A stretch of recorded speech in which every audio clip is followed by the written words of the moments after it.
Boa tarde a todos. Vamos dar início, então, ao nosso webinário sobre a higiene do sono, que vai ser o fechamento das atividades deste ano da Imagens. Então, nós ficamos muito felizes até de ter essa oportunidade, né, de discutir sobre um assunto tão importante, né, especialmente agora que a gente vai entrar para um período de descanso, né, especialmente num ano tão turbulento como foi esse.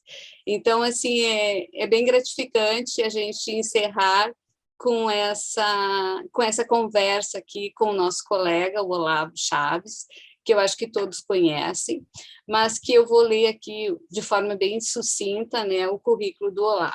O Olavo é mestre e doutor pela URGS na área de ergonomia. Ele é pesquisador por mais de 10 anos na área de psicologia do desenvolvimento. Atualmente, ele é responsável pelo setor de sustentabilidade, acessibilidade e inclusão aqui do TRF. É o representante também do nosso tribunal no Pacto Nacional pela Primeira Infância. Com a palavra, então, o nosso palestrante dessa tarde. Olavo, tens a palavra. Obrigado, Isabel Cristina, pela apresentação. Obrigado para os colegas presentes, para quem tem interesse no tema, quem teve interesse nesse tema.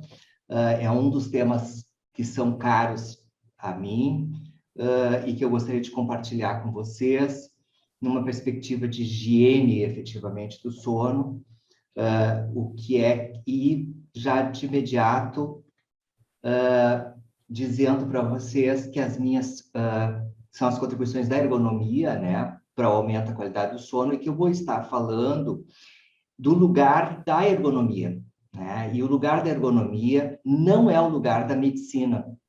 Não sou médico, eu sou doutor, mas não sou médico, não sou psicólogo, não sou psiquiatra, e então o lugar que eu vou estar conversando com vocês é o lugar da ergonomia. Então, é o que eu estudo, é a ciência que eu posso contribuir com os colegas.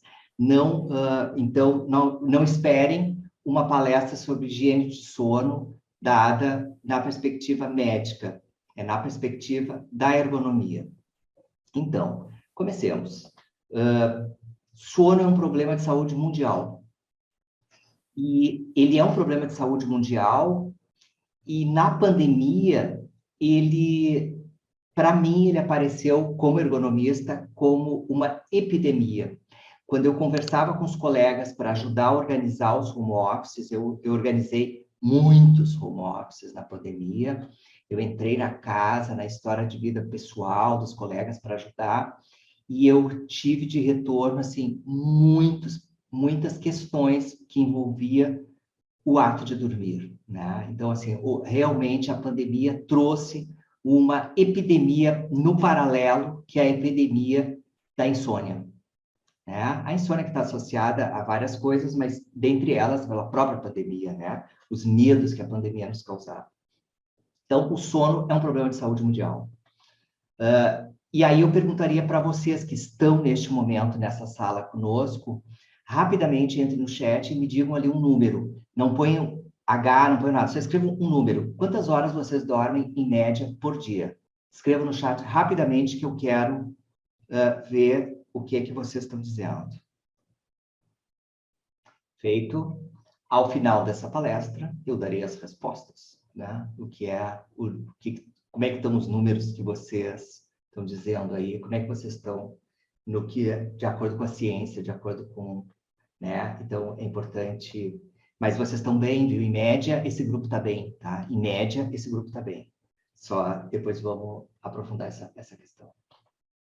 A má qualidade do sono tem um impacto muito grande na saúde de qualquer pessoa, né? A redução do sono, ela implica irritabilidade, redução dos reflexos, redução da cognição, redução do sistema imunológico, aumento da pressão arterial, aumenta a resistência insulínica, quer dizer, a pessoa que é diabética precisa ingerir insulina, ela tem que botar mais insulina porque ela dormiu mal, o aumento da dislipidemia, que é o desequilíbrio do colesterol bom com o colesterol alto, e um dos efeitos fisiológicos é aumentar a vontade de comer, né? Então, eu vou explicando cada um desses itens. quando vocês vão fazer uma consulta com uma nutricionista, é muito comum a nutricionista olha para uma pessoa que tem que está gorda, está com uma barriga grande. A primeira coisa que ela pergunta é quantas horas a pessoa dorme. Porque todo nutricionista sabe que quem dorme pouco aumenta a barriga. Tá? E a redução da cognição, na minha área de ergonomia, quando a gente faz a formação em ergonomia, a gente também se especializa em análise de acidentes. E por que a gente analisa os acidentes? Porque a gente quer redesenhar os sistemas para as pessoas não se machucarem, para as pessoas não se acidentarem. Por isso que a gente estuda muito os acidentes. E quando a gente vai estudar os acidentes, sempre a gente se depara com uma questão que é o seguinte: uma pessoa que tem uma tarefa muito importante e que ela dormiu pouco ou dormiu mal na noite anterior ao acidente. Então, é super comum uma pessoa tem um filho com febre, não conseguiu dormir direito porque estava acompanhando a criança, e no outro dia vai lá e tem que dirigir ser um piloto ou ser um motorista de um ônibus ou um maquinista de um trem, quer dizer, pessoas que quando causam um acidente violento. E é muito comum a gente fazer análise desse tipo de acidente e constatar na análise da vida pregressa que aquele sujeito que estava lá dormiu. Por que ele dormiu? Porque ele não tinha dormido o suficiente. Então, hoje a gente tem, por exemplo, para vocês saberem, pesquisas em ergonomia que nos mostram que a gente consegue fazer controle através de inteligência artificial do controle da íris, né, do olho das pessoas, e a gente sabe se uma pessoa senta na frente de uma máquina, a gente pode saber, melhor dizendo, se a pessoa senta na frente da máquina, se ela vai dormir ou não antes. E aí a gente pode impedir que ela dirija aquela máquina. A gente diz assim, tua íris está me denunciando que tu vai dormir, portanto, tu não vai sentar aí, pode levantar e ir embora que outra pessoa vai assumir essa posição. A gente já tem pesquisa, a gente já tem desenvolvimento de produto no mundo hoje com esse tipo de tecnologia. Uma tecnologia que impede que a pessoa que está com sono tome decisões em volta de ausência de sono. Então eu estou trazendo um exemplo da redução da cognição e da redução dos reflexos.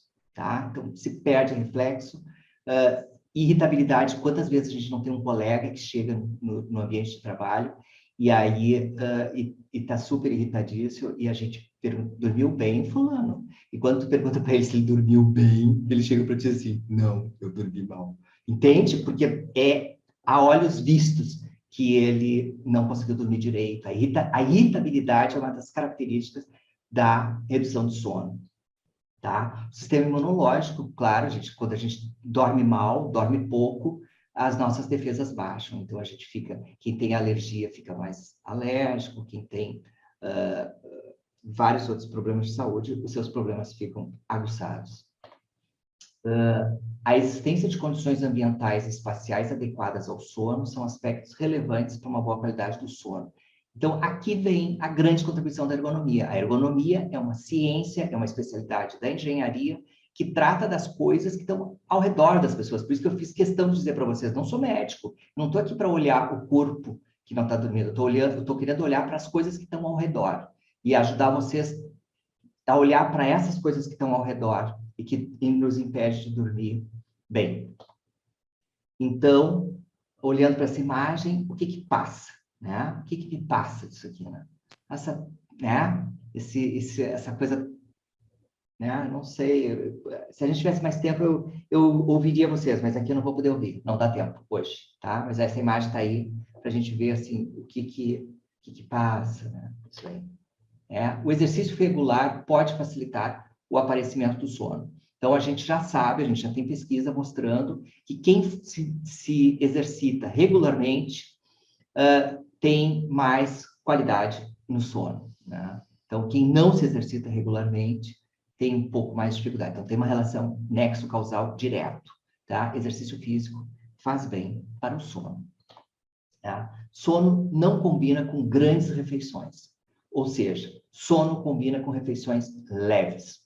É muito comum, quando a gente entrevista uma pessoa, pergunta para a pessoa assim, todo mundo faz várias refeições ao dia, né? pelo menos todo mundo que está aqui nessa sala e todo mundo os trabalhadores da Justiça Federal, do TRF, etc., tem várias refeições no mesmo dia. Essas pessoas que têm várias refeições no mesmo dia, quando a gente pergunta para elas, de todas as tuas refeições, qual é a melhor, qual é a maior? Algumas pessoas referem à janta. A minha janta é a minha grande refeição. Se a grande refeição da pessoa é a janta, é muito provável que essa pessoa tenha dificuldade de dormir. Porque a janta não deve ser a maior refeição do dia. A janta deve ser a menor refeição do dia. Se a gente, a mais leve, aí a gente participa de um evento social, eventualmente, a gente tem uma janta com os colegas, com os amigos, vai ser, né? Então a gente já sabe que neste dia não é um dia para a gente dormir cedo, a gente vai esperar e vai dormir mais tarde, né? Porque ninguém, não combina dormir com uma refeição pesada, ok? Então, refeições leves à noite são amigas do sono. Por outro lado, estômago vazio, tal como qualquer desconforto, interfere no sono. Portanto, fome é inimiga do sono. Jamais se dorme com fome. Ninguém consegue pegar no sono com fome. Tem que comer antes de dormir. Ok? Então, é assim, os extremos, né? Comidas pesadas, longas, não vão deixar a gente dormir direito. E fome também não vai deixar a gente dormir direito. E aí uma outra questão que me aparece é onde é que eu coloco... mas aqui teve um problema na minha... Tá, agora consegui. Onde coloco os meus problemas que vêm nos meus pensamentos quando vou dormir? Essa é uma grande questão que aparece. Eu tenho várias questões e eu vou para a cama preocupado, né? E aí, onde é que eu vou colocar aquelas coisas todas, né? Então, ergonomicamente falando, o que é que se recomenda? E essa recomendação é baseada numa outra recomendação, que é muito comum nos ambientes de trabalho. Vou contar para vocês um episódio que aconteceu comigo uma vez, de um fornecedor do TRF. Durante muitos anos eu fiscalizei a entrega de móveis do TRF. Então, tinha um desses fornecedores habituais, e ele chegou na minha frente, eu precisava fazer uma combinação com ele de prazos e datas, e ele senta na minha frente, parecia que ele já ia infartar, né? E ele era um cara super ocupado, e aí eu comecei a combinar com ele. Então, no dia tal, tal hora, no dia tal, tal hora. Eram vários dias e várias horas diferentes, né? E ele olhando para mim e não anotando nada, né? E aí eu disse para ele, só um momentinho, não estou entendendo alguma coisa. Tu não vai anotar o que eu estou te dizendo? Ele disse, não, eu registro tudo na minha cabeça. Está tudo registrado. E aí eu disse para ele, e tu nunca pensaste na hipótese de ter uma parada cardíaca ou um AVC? Porque já inventaram um negócio chamado agenda, onde a gente escreve as coisas e a gente entrega para a agenda e não a memória da gente, não a cabeça da gente. Isso, a agenda é um dos primeiros exemplos, em teoria, né, de organização do trabalho, de mente expandida. Quer dizer, a gente expande a mente na tecnologia. Então, a tecnologia serve para aportar. Então, nós vamos botar as coisas na agenda e vamos ler a agenda. Mas nós não vamos ficar gastando a nossa cognição e as nossas emoções com todas as coisas na nossa memória. É exatamente nessa linha que nós fizemos intervenção ergonômica no nascedouro do processo eletrônico, quando nasceu lá no EPROC, o EPROC nasceu lá nos GEFs, que eu entrevistei várias pessoas nas primeiras manifestações do EPROC, onde tu via pessoas em pânico porque elas se perdiam quando elas abriam várias abas e várias janelas.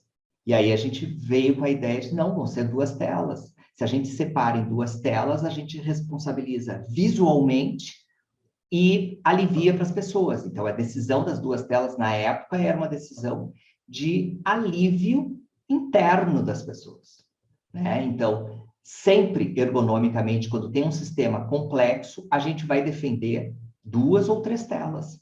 Então, uma tela só joga para dentro das pessoas a memorização. E é isso que a gente não quer. A gente não quer sobrecarregar as pessoas.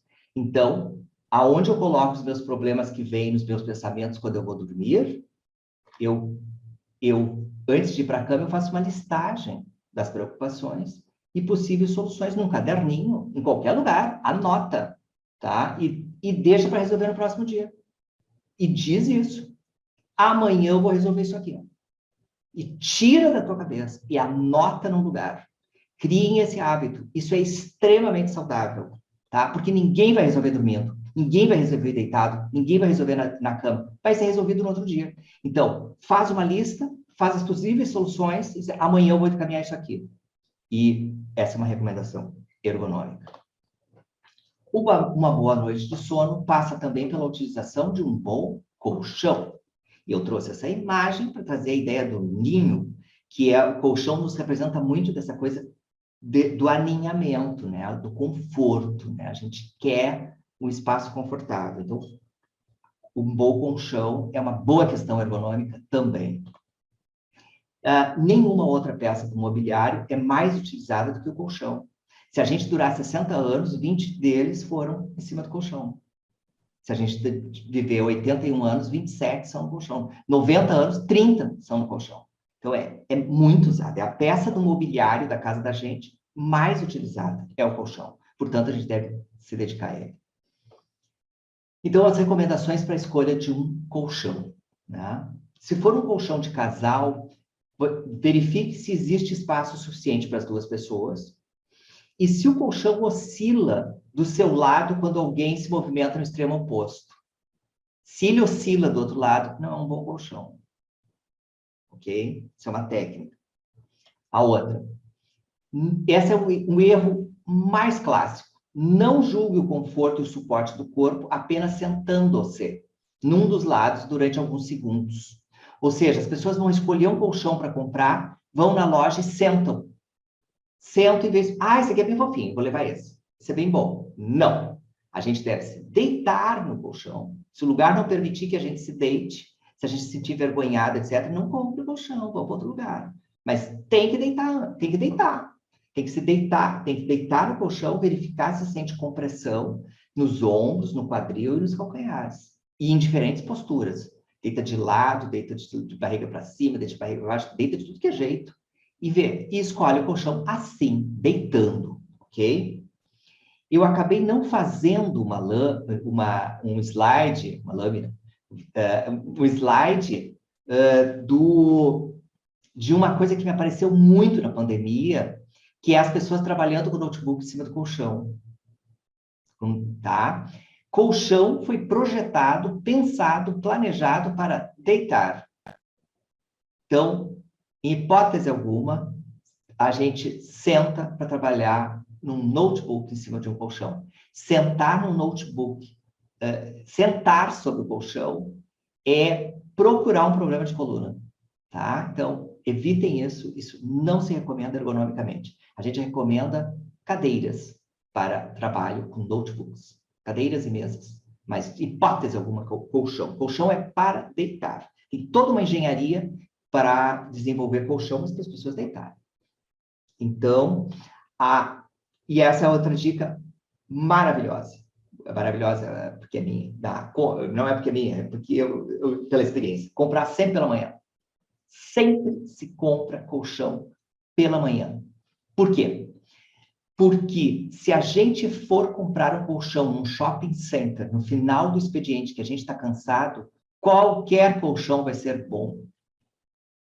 Então, o colchão a gente vai de manhã, que a gente dormiu, mesmo que a gente esteja querendo trocar o colchão, porque ele já não nos satisfaz mais, mesmo dormindo no colchão que a gente vai trocar, é melhor do que se a gente vai cansado o dia inteiro, a circulação do sangue é outra, certo? Então, sempre se compra colchão de manhã, depois de ter dormido, ok? Então, são as minhas recomendações para a escolha de um colchão. Outra coisa, durante uma noite de sono, uma pessoa saudável move-se de 40 a 60 vezes, incluindo mais de 12 voltas completas do corpo, Para isso, necessita de espaço suficiente para poder realizar movimentos e relaxar enquanto dorme. Surpreendente esse dado aqui, né? É verdade, isso aqui é de laboratório, a gente já temos bastante prova científica disso. É 40 a 60 vezes por noite cada pessoa. Eu trouxe esta imagem, porque essa imagem faz a memória de vocês. Se vocês veem uma criança num berço, que algumas pessoas ele se acordou de um jeito, depois se acordou de outro. Porque as crianças denunciam porque a gente fica mais cuidando eles. Mas a gente também faz isso. Então, a gente faz giros ao redor do próprio corpo e se move de 40 a 60 vezes por dia. E a gente precisa desses movimentos. É uma questão de saúde esses movimentos. Então, a gente tem que ter garantia de que a gente vai realizar esses movimentos durante a noite. Tá? Se a pessoa dorme com companhia, selecione sempre um colchão que permita realizar movimentos de rotação completos do corpo sem perturbar a companhia. Imagina, toda vez que a pessoa se move, a outra pessoa se acorda. Não, vamos tentar ter um colchão para que isso não ocorra.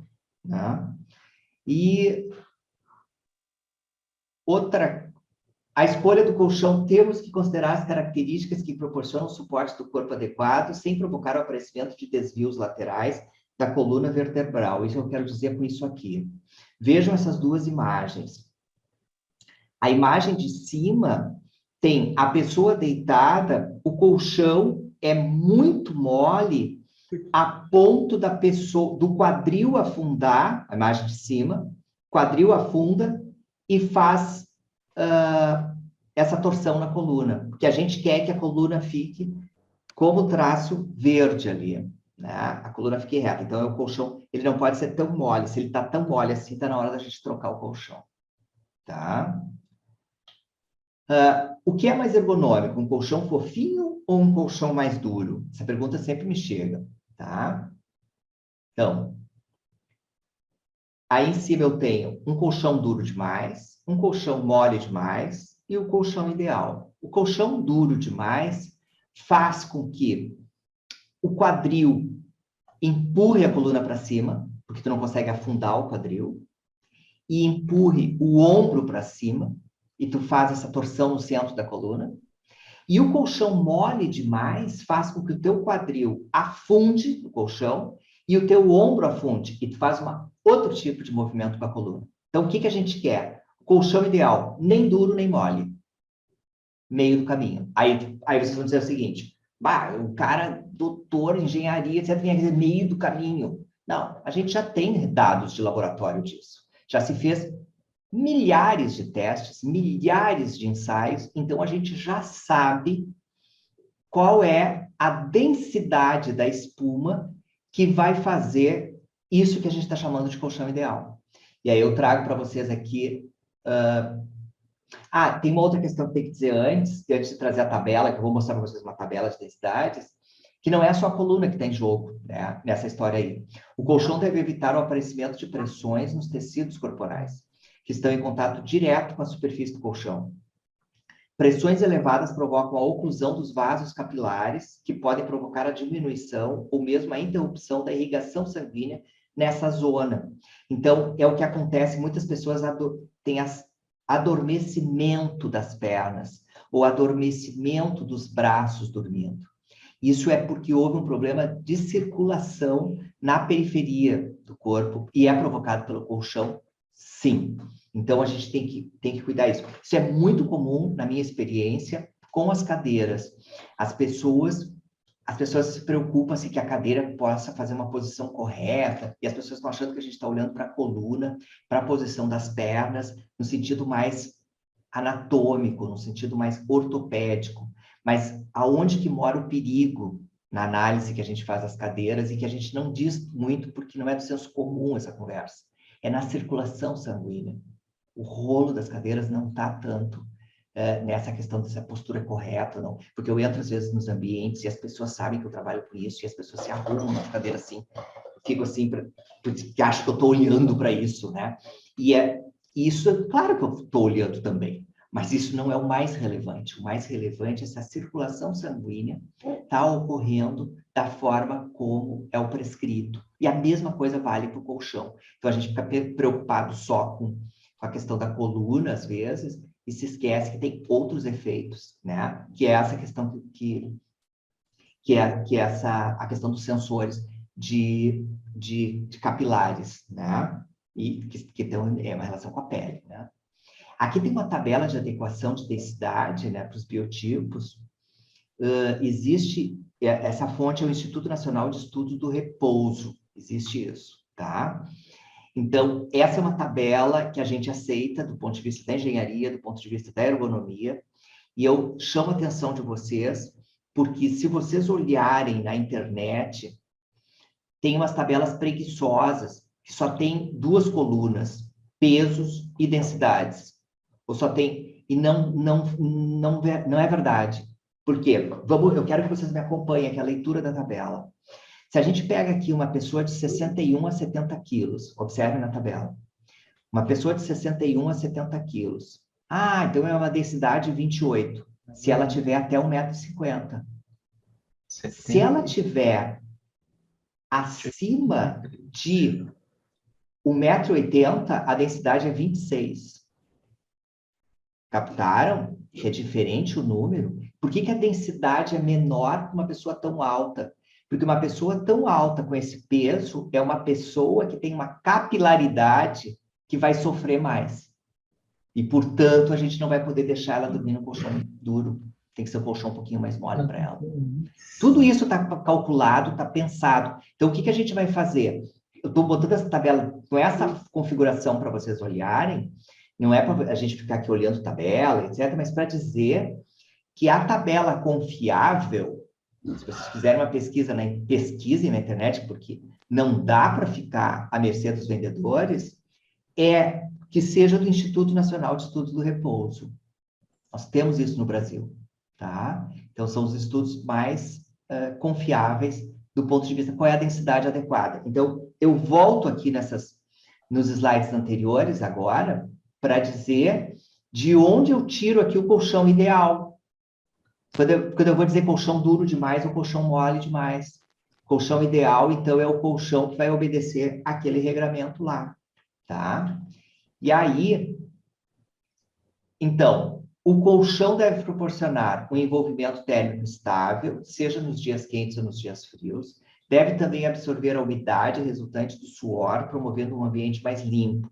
Este equilíbrio pode ser conseguido pela combinação de materiais utilizados na concepção do colchão e na presença de orifícios que promovam a circulação do ar no interior do colchão. Atentem para as garantias prescritas pelos fabricantes. Se o colchão perdeu a garantia, se liguem. É muito provável que o colchão pare de funcionar para vocês.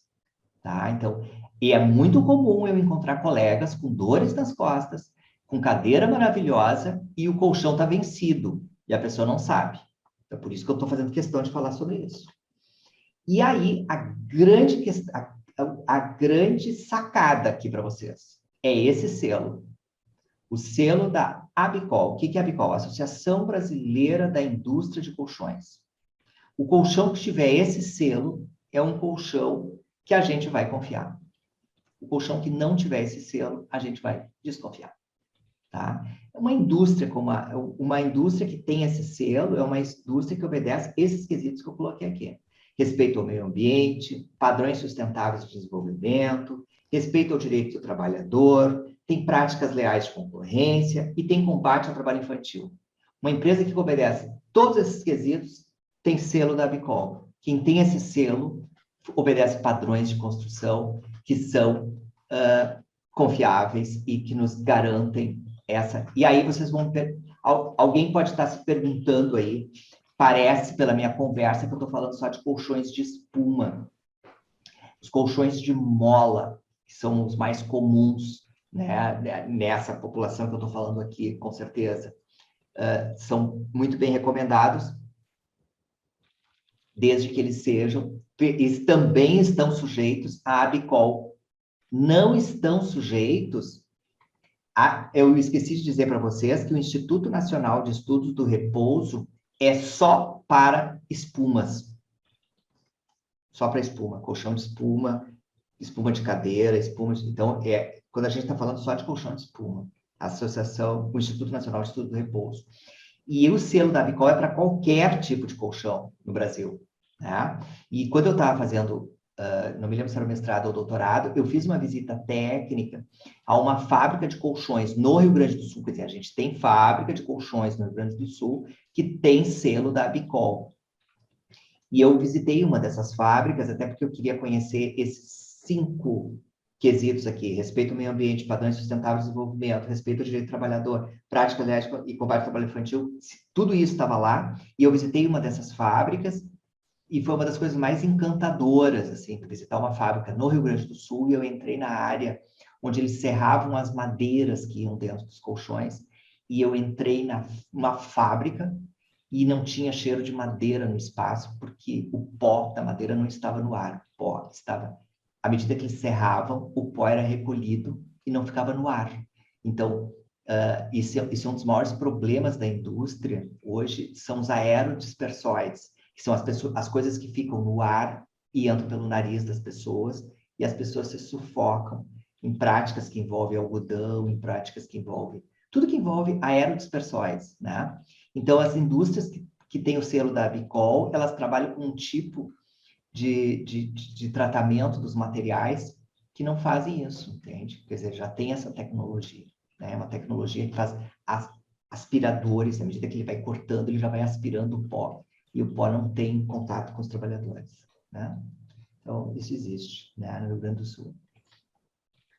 E aí, deixando um pouco de lado o papo dos colchões, vamos para os travesseiros, né?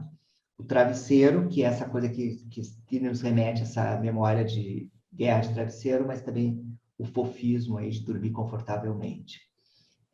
Travesseiros e a melhor posição dos travesseiros. O que vocês acham dessa posição? Dê uma olhadinha aí, 30 segundos.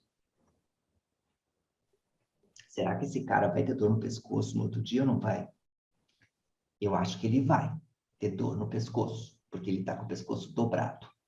E se vocês olharem na internet, o site de onde eu tirei essa imagem é um site que está defendendo que as pessoas têm vários travesseiros, porque eles são vendedores de travesseiros, né, gente? Então, não, isso aqui, não dá para concordar com isso. Não é essa posição ergonômica para alguém dormir. A gente dorme de lado, sim, né? Mas com a cabeça encaixada, ok? Com a cabeça... Então, essas é encaixe com cuidado. E aqui eu trago, quero que vocês comparem essa imagem com essa aqui, ó. Olha a cabeça. Aqui está alinhada a coluna desse sujeito. Só que a gente tem que tomar um pequeno cuidado aqui nesse encaixe. A gente não pode encaixar tanto a ponto de ferir o 10º slide para trás aí que eu falei que a gente faz 40, 60 movimentos por noite. A ponto da gente não se movimentar mais. Se a gente fica encaixado de forma que a gente não se movimente ao longo do sono, não é bom o travesseiro. Entenderam? Então, a gente precisa que a cabeça fique alinhada, que ela fique... Então, a altura do travesseiro qual é?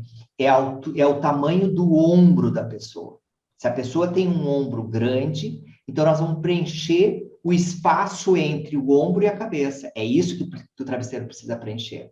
E se está faltando, aí sim pode ter 2 travesseiros, se a pessoa mas a pessoa não pode dormir assim e não pode dormir assim, tá? Então, ó, encaixe, mas não tão encaixado a ponto de não se movimentar mais, ok? Então, estou falando do ponto de vista ergonômico. E aqui eu trouxe esse sinal de alerta porque eu fiz uma seleção de algumas frases da internet, que é absurdo, que é dos absurdos que as pessoas escrevem em cima desse tema. Então, aqui tinha um sistema ergo, não sei o que, a palavra ergo aparece sempre para vender, para cobrar mais caro pelas coisas, né? Mas nem sempre, se tem ergo é bom. Sistema ergo que proporciona suporte adequado ao corpo, respeitando sua curvatura, permitindo que os ombros e os quadris se encaixem no colchão. Toda vez que o ombro e o quadril se encaixar no colchão, a ponto da pessoa não se movimentar é ruim. Não é isso que a gente quer.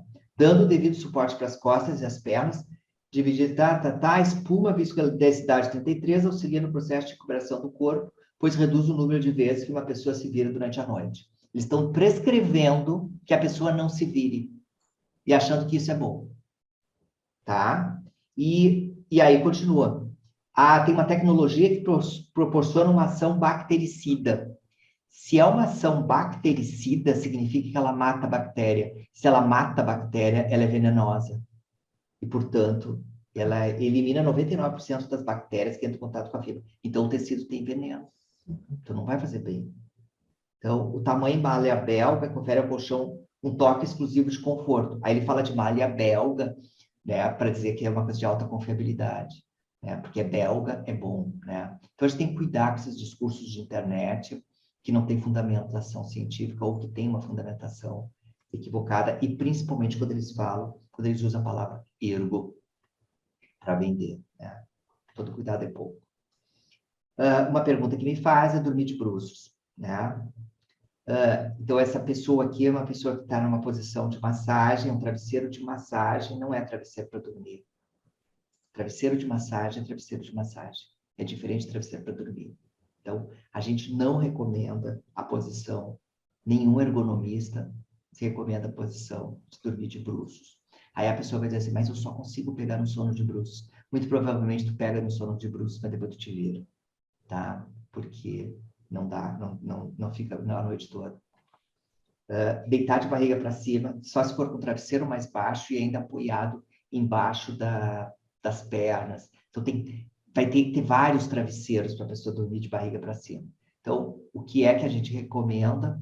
Que a pessoa durma de lado, né? Durma de lado, é o melhor. Tá? E aí, eu encerro o papo dos travesseiros e dos colchões, e vou para os outros aspectos do conforto, que é o conforto do ambiente, né? Estímulos na parede da guarda da cama. O que eu quero dizer com isso? Então, aqui eu peguei uma imagem de uma cama, que na guarda da cama as pessoas botaram um papel de parede super, assim, que a pessoa escolheu um papel de parede diferente, bonito e tal.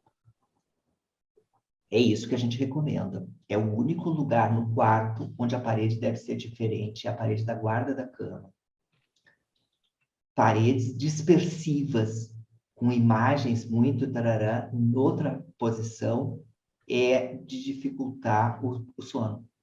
Então, os estímulos são sempre na parede da guarda da cama. Tá? Então, as outras paredes mais lisos possível, mais livre possível, menos coisas possível, é a melhor. Tá? Luz natural, fundamental, mas a gente tem que cuidar o excesso durante a noite. Então, um quarto que entra a luz do dia é um quarto saudável, é o que a gente quer, que o sol entre para cima da cama e etc. Isso é o bem recomendado. Mas, durante a noite, as frestas têm que serem absolutamente tapadas, tá? Então, durante a noite, eu botei essa foto aí dessas cortinas, porque a ideia é que as cortinas, efetivamente, impeçam as luzes artificiais e as luzes que vêm da rua, tá? O quarto tem que ser absolutamente escuro, tá? Então, outra coisa, tudo longe e desligado. Tudo longe e desligado, aqui eu botei, tem várias imagens, né? Todas essas coisas que estão aqui devem ficar longe e desligado. Aí tem gente que diz assim, não, mas eu carrego meu celular no meu bidê, no meu móvel de cabeceira. Eu recomendaria, ergonomicamente falando, que esse carregamento ocorresse no banheiro ou em outro lugar, mas não do lado da cama, porque vai ter um pisque que vai aparecer, vai ter uma imagem, vai ter uma mensagem que vai chegar, combina com todas as pessoas que possam ligar durante a noite, etc., dizendo, olha, quando eu durmo, meu celular está desligado, quando eu durmo, meu celular fica longe, quando eu durmo, não, entende? Não. Então, equipamentos, todos, longe e desligados. Recomendação ergonômica. E aí, de onde eu estou tirando todas essas coisas? Tem um capítulo da ergonomia que a gente chama de ergonomia cognitiva. Lá na ergonomia cognitiva, a gente estuda coisas como teoria da equilibração, homeostase, cibernética, neurociência, percepção, memória, tomada de decisão. São todos aspectos da ergonomia cognitiva que nos dá tranquilidade para falar sobre os temas que a gente está trazendo aqui para vocês, né? Então, os próximos slides, os fundamentos estão nesse campo de estudo. Então, uma coisa assim, que eu tenho estudado há um bom tempo, que a gente chama de relógio biológico, que é a cronotipia. A pessoa tem que se conhecer. Tem pessoas que são vespertinas, tem pessoas que são matutinas e tem pessoas que são mistos. O que significa isso? É bem simples. É só a gente pensar. Eu prefiro escrever à noite ou eu prefiro escrever de manhã. Tem pessoas que preferem escrever de manhã. Tem outros que preferem escrever à noite. Né? Então, esses que preferem escrever à noite são os que também preferiam estudar à noite. São os que a gente chama de os notívagos. Essa é a primeira vara federal, boa tarde. Os notívagos. Esses notívagos... esses notívagos vão ter dificuldade de trabalhar de manhã. Ao contrário, tem gente que prefere de manhã. Então, a gente precisaria evoluir enquanto organização do trabalho para contemplar essas coisas na organização da jornada de trabalho das pessoas. Botar a pessoa a trabalhar no seu melhor momento de produção e não exigir da pessoa, porque daí a pessoa que é notívaga, ela se arrasta de manhã, ela não produz mesmo, né? Então, a gente já tem resultados científicos sobre isso, né? Então, todos os trabalhadores que têm seu cronotipo respeitado produzem mais. A gente já sabe isso. Então, é realmente assim, e isso é uma coisa assim, para mostrar assim, o quão próximo dos bichos nós somos. Assim. Nós nos achamos assim, um bicho superior, mas na realidade nós somos tão bichos quanto qualquer outro bicho. E a cronotipia é uma dessas questões. Tá? Então, a gente precisa de um sono fisiológico e reparador, né? Porque ele produz melatonina, que controla a pressão arterial, protege o sistema nervoso central, faz manutenção da memória e cognição, modula o comportamento social, e o recomendado é de 6,5 a 8 horas. Vocês todos que escreveram ali estão dentro do espectro. O recomendado é de 6,5 a 8 horas de sono por dia, sono reparador. E a ausência de luz, tá? Existe uma glândula, que é a glândula pineal, que ela secreta a melatonina, tá? O pico máximo de produção dela é lá por 3 a 4 horas da madrugada. Existem outras secreções que ainda estão em aberto, que a gente não sabe, mas a gente sabe disso. E essa glândula, ela só funciona em ausência de luz. O que significa isso? Significa... Por que eu trouxe essa frase?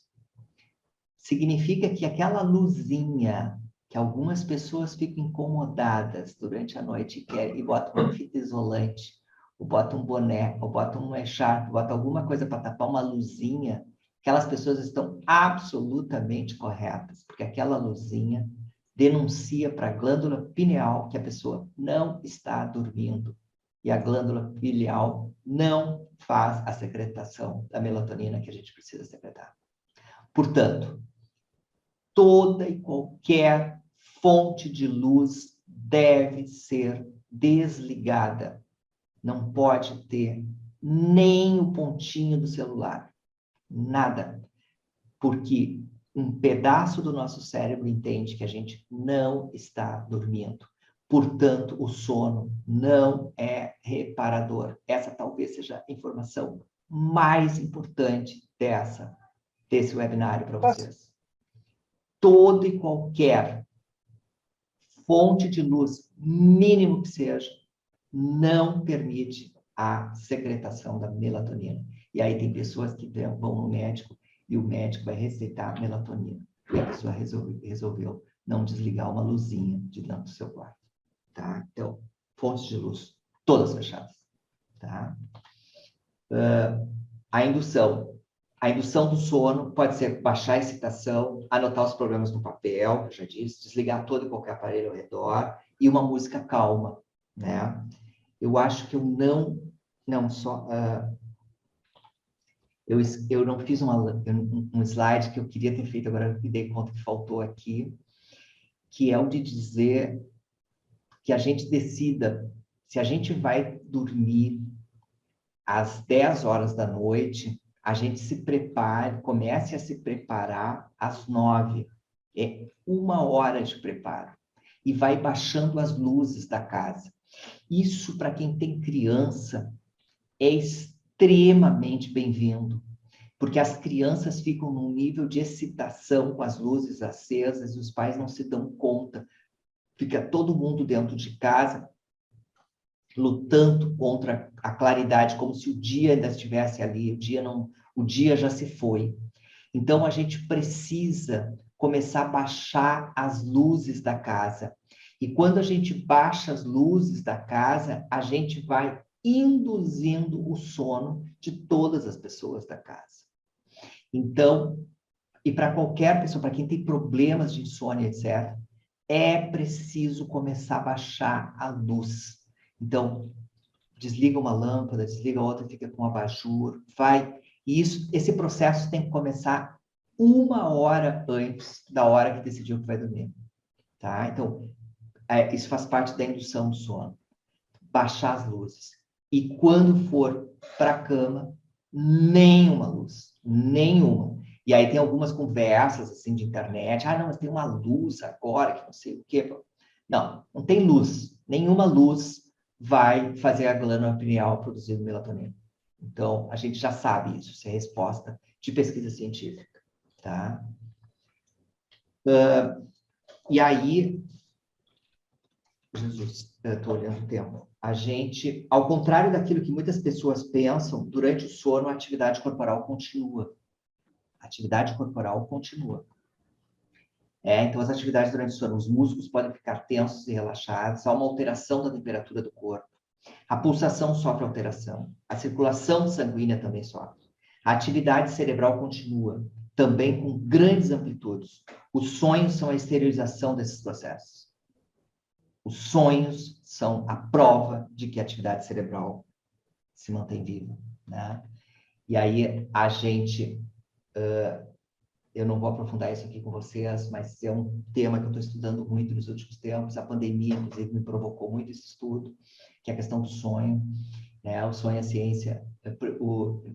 Na contemporaneidade, o sonho, até 1600, mais ou menos, ele era tido como uma alternativa para resolver o problema. As pessoas sonhavam e resolviam problemas a partir dos sonhos, né? A partir do Renascimento, ali Descartes, Newton e a sua turma, os sonhos foram descartados da ciência, foram jogados de lado. O Freud tenta retomar a questão do sonho. Quando o Freud é super polêmica a obra do Freud, mas tem 2 questões que Freud inaugura no século XX que são muito importantes, que é: diz para a humanidade, existe o inconsciente, ele deve ser respeitado, ele aparece, ele se manifesta, e ele começa a estudar o sonho como uma técnica para resolver problemas psiquiátricos. O Jung, que é um discípulo dele, que é um aluno dele, que estudou com ele, se aprofunda na questão do sonho, e os grandes aprofundamentos do Jung são a partir de vindas para a América. Ele percebe trabalhos de antropólogos americanos, com índios americanos e índios mexicanos, e percebe e constata que muito do trabalho que os índios faziam, contando sonhos uns para os outros, e as rodas que tinha a ver com o inconsciente, e ele se aprofunda nisso, estuda os povos ancestrais, a partir das visitas à América, depois ele visita a África, ele visita a Austrália, verifica como é que os aborígenes lidavam com a questão do sonho, ele estuda alguns grupos asiáticos, ele estuda o mundo inteiro a questão do sonho, é os estudos mais sérios que a gente teve ali foi com Jung no século XX sobre a questão do sonho. Siddhartha Ribeiro é um pesquisador brasileiro com respeito internacional, hoje é a maior autoridade brasileira em sonho e faz um nexo direto com os índios brasileiros, Então, esse é um campo de estudo deste momento. Nós estamos estudando isso, porque a gente está retomando, botando o sonho de novo no lugar da ciência, porque a gente tem provas científicas suficientes hoje disso tudo. Então, o espaço do sonho, o espaço que nos remete que nós somos elementos da natureza, que a roda de sonhos ela vai ser revivida nos ambientes de trabalho daqui a pouco, porque a gente vai resolver problema a partir dos sonhos, todo mundo sonha com os grandes problemas do trabalho, e é só isso. Deu. Eu quero ouvir vocês agora, rapidamente, porque deu para o nosso tempo. Tá? Isabel, Cristina. Enquanto o pessoal fica pensando aí em alguma pergunta para te fazer, eu já tenho uma. Eu gostaria de te perguntar o seguinte, Olavo. Eu vi ali que tu deste várias dicas, né, para a gente ter um sono tranquilo. Mas sempre acontece, por mais que tu escreva, eu até adoto essa tua dica e essa tua orientação de fazer uma agendinha de assuntos que eu tenho que ver no outro dia. Mas muitas vezes tu acorda de noite e aí tu começa a pensar em questões que te afligem, e aí sempre aquilo se torna monstruoso, assim, né? É uma coisa que parece que tu nunca vai conseguir resolver, isso começa a te afligir e o sono vai embora. E no outro dia, aí as coisas até tu consegue resolver, né? Não eram tão, assim, assustadoras. Por que isso acontece com a gente, hein? Por que não dá pra gente pensar que dá para resolver enquanto tá ali querendo dormir? A gente existem alguns estudos que eu não vou aprofundar aqui e que justificam que tem as personalidades das pessoas, tá? Algumas pessoas têm esse perfil que tu está descrevendo, que não é só teu, tá? Que então tem algumas pessoas que têm esse perfil aí, mas outros não, outros conseguem efetivamente desligar e dormir, né? O que eu recomendo para esses casos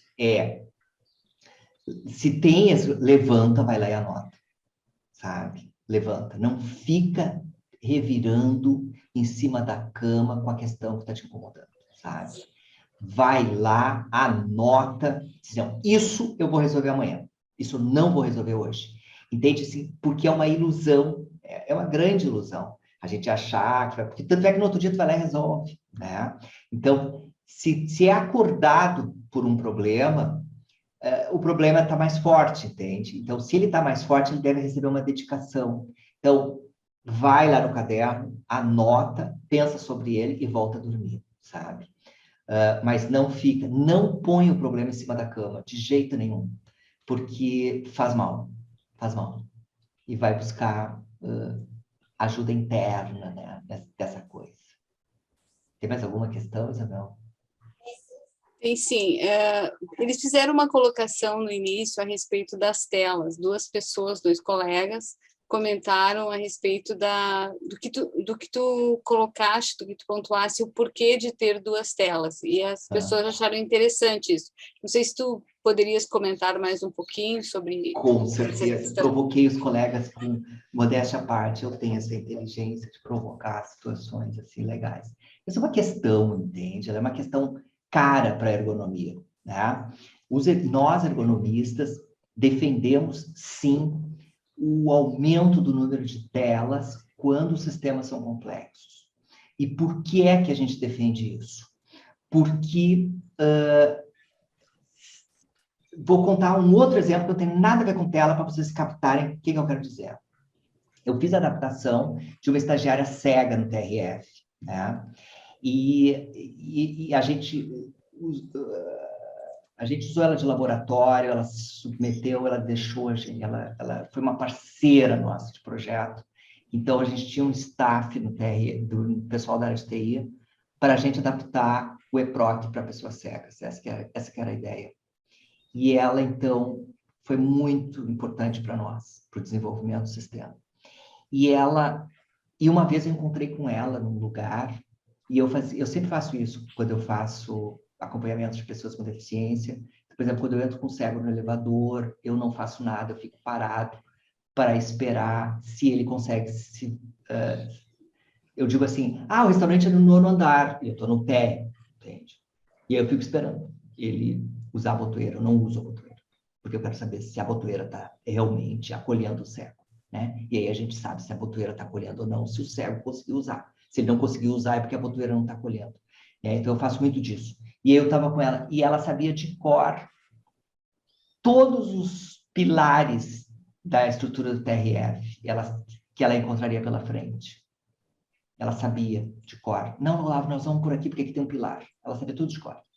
Então, assim, se ela sabia tudo de cor, ela gastava a memória dela para botar os pilares na cabeça dela, porque os pilares não estavam devidamente identificados no chão para ela.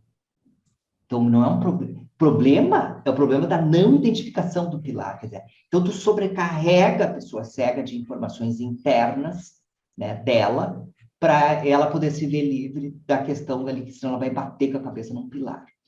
O que eu estou dizendo é o seguinte, quando a gente tem um sistema complexo, que a pessoa começa, que isso é muito comum hoje, nessa geração atual, as pessoas abrem 1000 janelas, elas têm porque a gente não trabalha só com EPROC.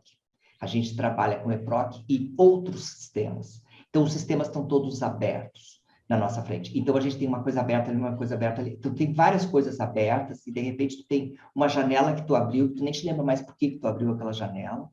E aí, tu tem que fazer uma pesquisa na internet, tu tem que fazer uma pesquisa em outro lugar. E aí, tu tem várias coisas abertas.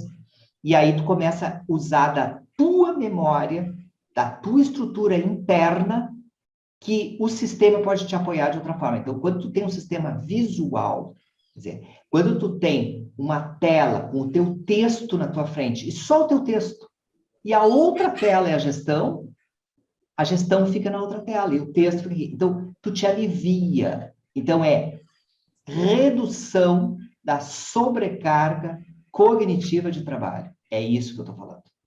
Sempre que a gente aumenta o número de telas, a gente dá mais conforto para as pessoas. Então, aí os colegas vão dizer assim, não, mas a gente já tem tecnologia, a gente põe uma tela grande para a pessoa, e a pessoa corta a tela em vários pedaços, como se fossem subtelas.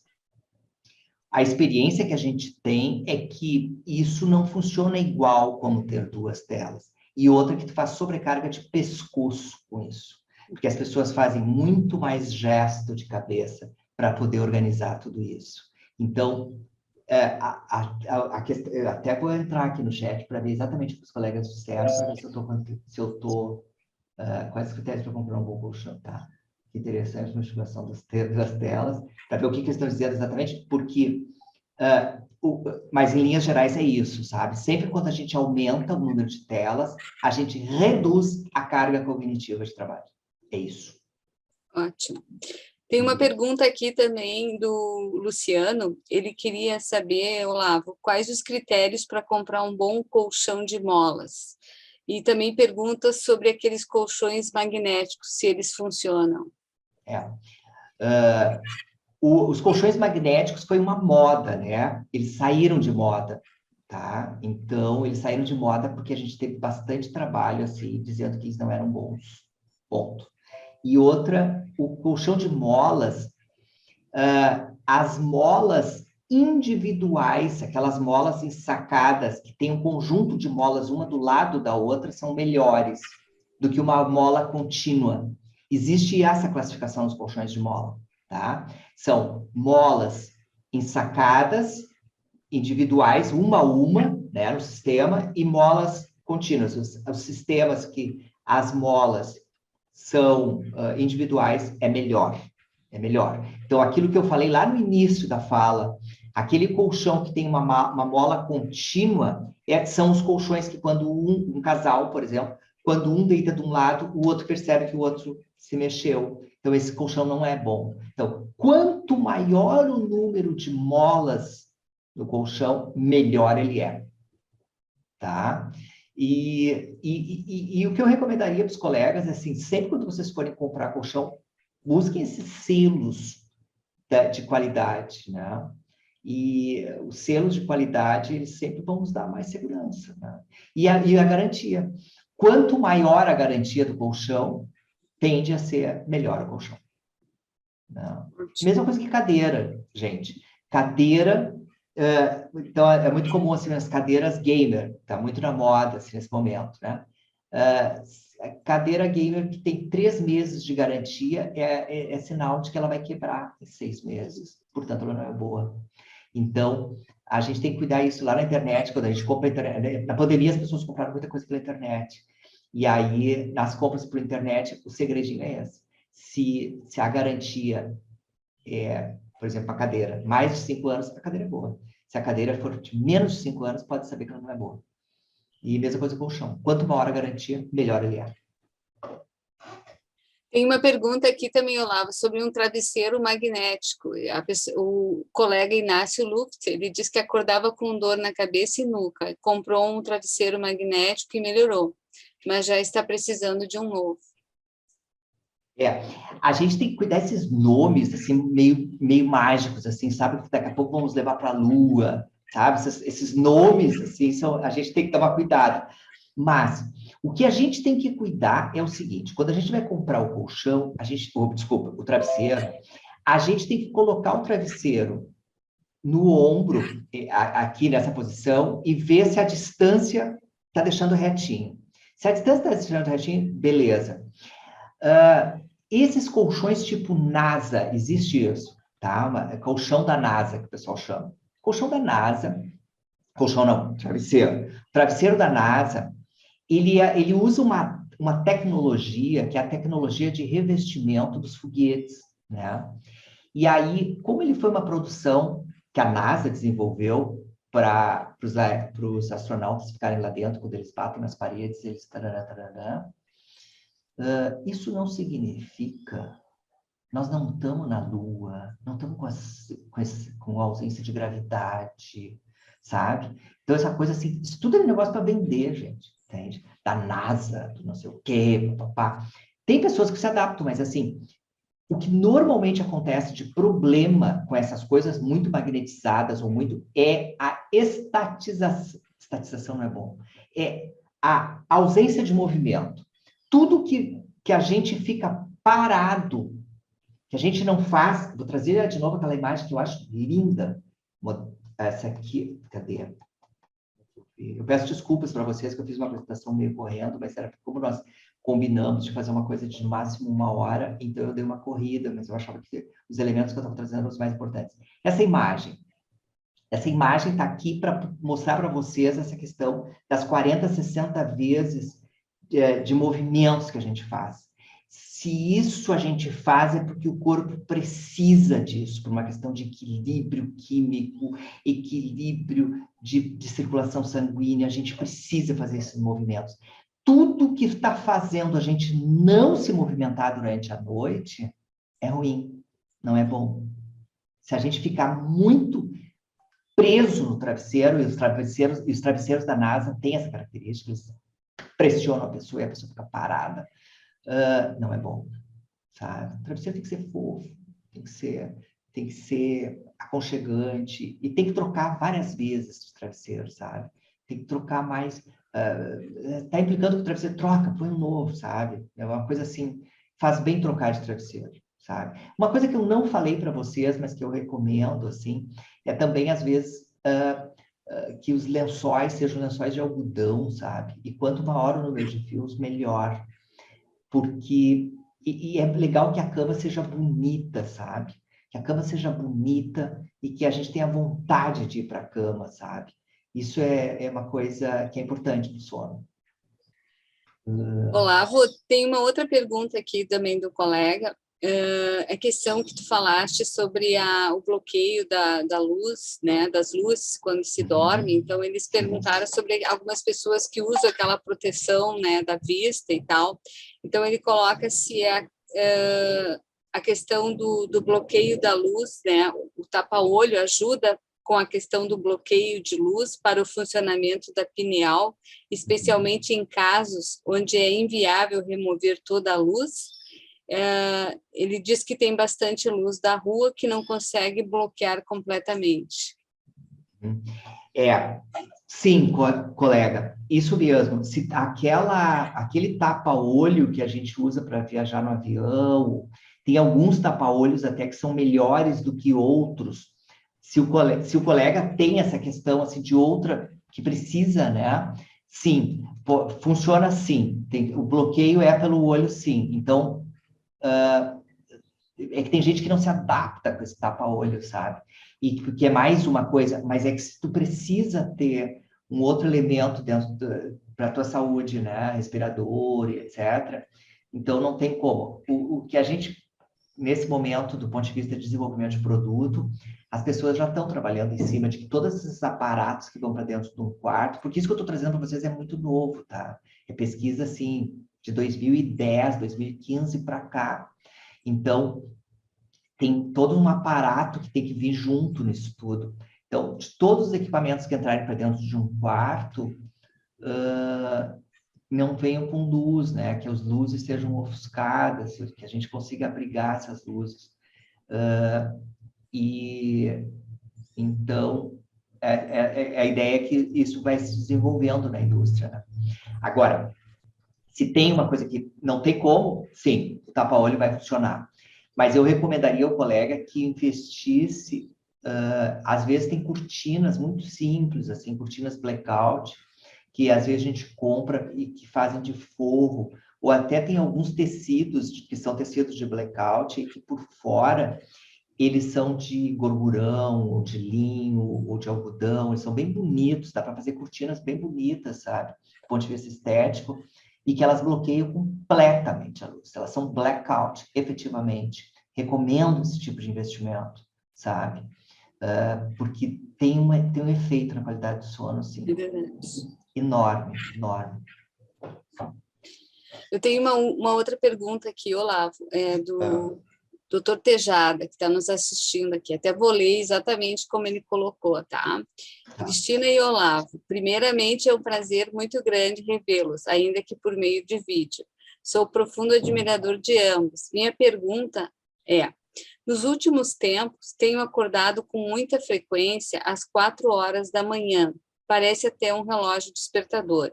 E, a partir daí, tenho dificuldade para dormir novamente, principalmente com a lembrança dos problemas não resolvidos.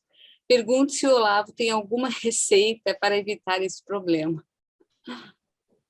Muito boa pergunta. Muito obrigado pelo elogio, muito obrigado pela pergunta e muito boa pergunta, tá? O que ocorre? E quando eu trouxe aqui, eu trouxe um slide onde eu trouxe para vocês, eu vou reviver o slide,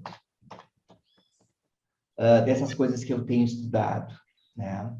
E a teoria da equilibração, né? Que é uma teoria que fala que a gente vive, a nossa vida, ela acontece o tempo inteiro, a gente tem desequilíbrios e a gente reequilibra, que a gente faz isso diariamente, o tempo inteiro. Então, a gente pode se desequilibrar cognitivamente, quer dizer, assim, um problema que as pessoas nos trazem, e a gente fica ali com aquele problema tentando resolver, e quando a gente resolve, a gente reequilibra. Assim como a gente tem desequilíbrios que são químicos, né? Tá faltando água, aí tu sente sede, tu vai lá e toma água, tu te reequilibra a tua quantidade de água no teu corpo. Tu tá cansado, tu descansa. O descanso seria uma forma de equilibrar. A gente dorme todos os dias para buscar o equilíbrio. Se a gente não dormir todos os dias, a gente vai morrer por exaustão. Então, a gente precisa dormir para continuar vivo. Então, toda essa coisa dessa busca dos equilíbrios o tempo inteiro, né? E a gente ter a homeostase quando a gente consegue biologicamente garantir esse equilíbrio, é biológico, né? E o que acontece? Ao longo da vida, isso se altera. O que é comum na minha experiência como ergonomista?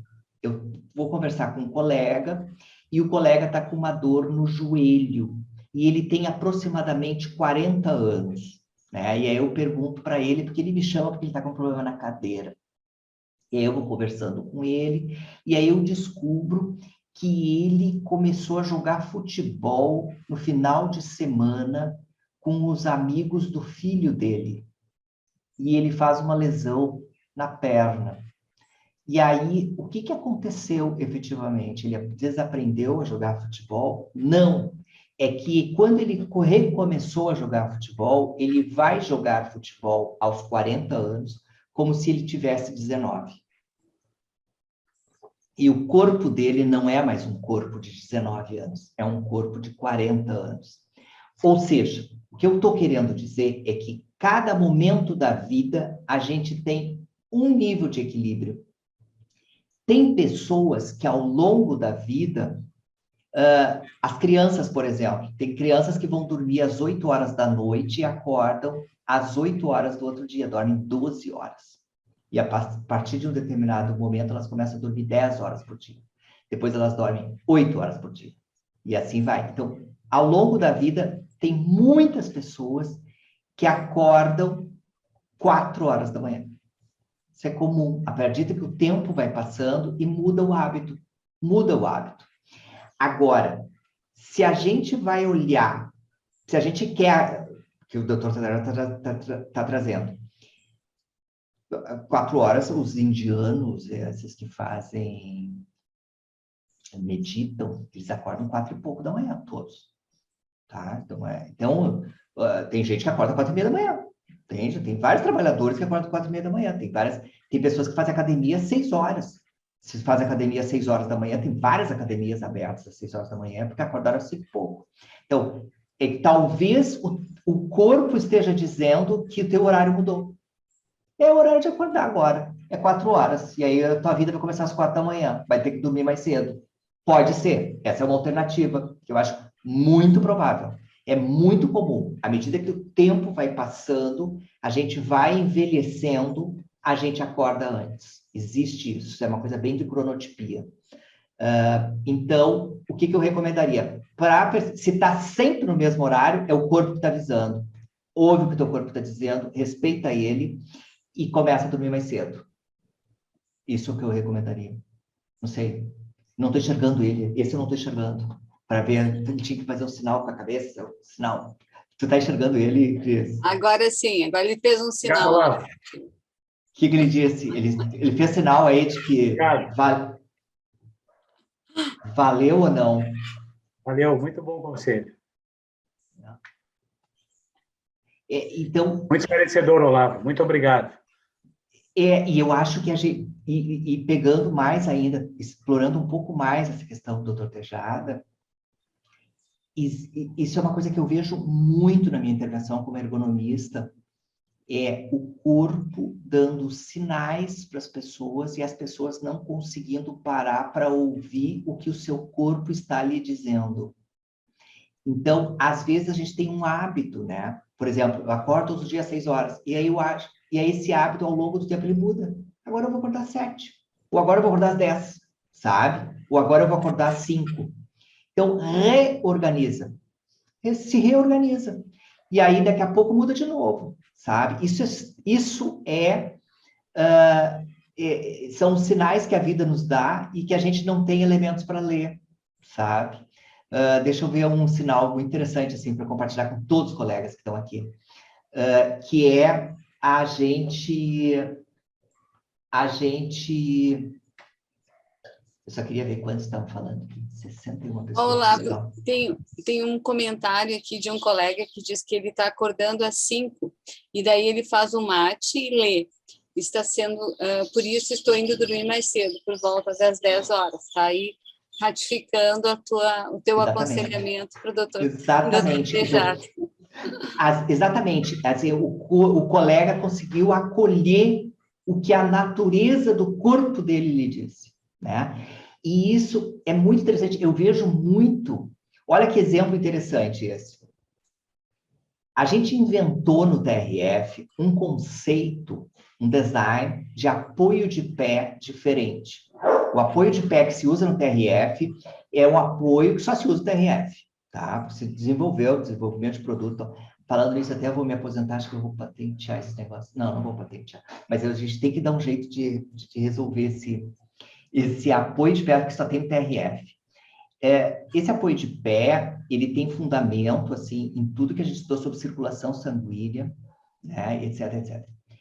E aí, às vezes, eu entro nos setores, não só no TRF, mas no judiciário, que as pessoas copiaram o desenho e saíram usando, e eu vejo assim, um estoque de apoio nos cantos, né? E aí, por que tem aquele estoque nos cantos? Porque, às vezes, a gente prescreve, e a gente prescreve, eu estou dizendo o seguinte, uma prática de ergonomia com medicina ocupacional, tá? A gente prescreve, aquele colega precisa de um apoio de pé. A gente vai lá e manda o apoio de pé, e aí o colega começa a usar e fica feliz, ele é a pessoa mais feliz do mundo com aquele apoio de pé dele. E aí o colega do lado olha para aquela felicidade e acha que a felicidade daquele colega está associada ao apoio de pé. E aí ele pede um apoio de pé igual para ele, e ele começa a usar. E aí ele faz dois problemas. Às vezes ele faz uma dor na lombar, porque ele não era para estar usando apoio de pé e ele acha que tem que estar. E outra, ele abandona o apoio de pé em um mês, porque ele não precisava, porque o corpo dele avisou para ele. E o corpo dá esses sinais. E isso que é o mais legal. E a gente confia muito nesse processo de homeostase. O corpo rejeita aquilo que lhe machuca. Então, agora dizendo, não é o objeto do webinário, mas eu vou dizer, apoio de pé é só para pessoa baixinha, que não apoia o pé no chão. Altos que usam apoio de pé fazem lesão na coluna lombar como efeito colateral. Alto não é para estar usando apoio de pé e nunca vai se adaptar em apoio de pé. Só que o corpo é mais inteligente do que a própria pessoa e rejeita. E aí o apoio de pé fica de lado e a pessoa não usa. E aí quando tu vai lá e vê assim, por que não está usando? E aí tem um outro caso muito interessante, que são as pessoas de 1,65 m. As pessoas de 1,65 m, porque é 1,65 m o limitador se precisa de apoio de pé ou não. Toda pessoa abaixo de 1,65 m recomenda-se apoio de pé. Toda pessoa acima de 1,65 m não se recomenda apoio de pé. E aí a pessoa que tem 1,65 m, alguns sim, outros não. Então é muito interessante isso. Então, esse é um exemplo clássico para mim, da minha experiência, de corpo avisando e a pessoa não conseguindo ler, ou corpo avisando e sendo mais eficiente o aviso. Por isso que tem o estoque de apoio de pé, as pessoas que não precisam ter mesmo. Então, Olavo, a gente quer te agradecer muito. Eu acho que todos que tiveram a oportunidade de estar aqui hoje te ouvindo, aprenderam e vão seguir muitos aconselhamentos aí, que acho que vai nos fazer muito bem, né? Então, eu te agradeço em nome da Imagens, do TRF, e esperamos uma outra oportunidade em 2022 para estar contigo de novo e aprender mais algumas coisas que nos ajudem, né, ao nosso bem viver aí, a nossa saúde, né? Que é o mais importante de tudo. Muito obrigada, viu? Eu que agradeço o convite, agradeço a oportunidade de estar falando com os colegas, de trazer coisas que são da minha experiência, dos meus estudos, e que eu sei que podem ajudar vocês a refletirem e a repensar essa questão do dormir, que é tão importante para a vida da gente. Tá? Muito obrigado. Boa tarde a todos. Boa tarde.